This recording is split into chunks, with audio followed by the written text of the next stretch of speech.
Hey there, future global scholars. If you're a student in India gearing up to study in the USA in 2025, transferring money can feel overwhelming, but don't worry, I've got you covered. In this video, we'll break down the easiest and most reliable ways to send money from India to the USA, focusing on student-friendly options that save you time and money. First off, why is this important? As a student, you'll need to handle tuition fees, living expenses, or even emergency funds without breaking the bank. With 2025 bringing new digital tools and regulations, let's dive into the top methods. Starting with online services like Wise or Remitly, these are my top picks for students. They're super straightforward.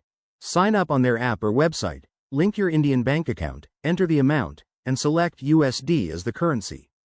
Wise, for example, offers real-time exchange rates with low fees, which is a game changer compared to traditional banks.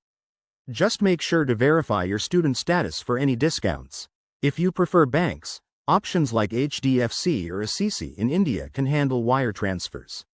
The process involves visiting a branch or using their net banking, providing details like the recipient's US bank account, and confirming the transfer. Remember, in 2025, many banks have upgraded to faster international transfers via SWIFT or even blockchain tech, cutting down wait times to just 1 to 2 days. Now, for safety and savings, always double-check exchange rates using tools like Z.com to avoid hidden fees.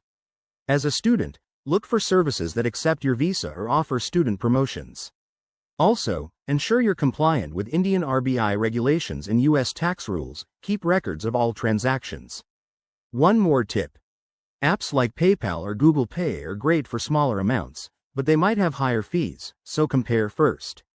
Aim to transfer in bulk when rates are favorable to minimize costs. Wrapping up, transferring money doesn't have to be a hassle. By choosing the right method, you'll stay on top of your finances and focus on what matters, your studies. If you have questions, drop them in the comments, and don't forget to like and subscribe for more tips on studying abroad. Thanks for watching. See you in the next one.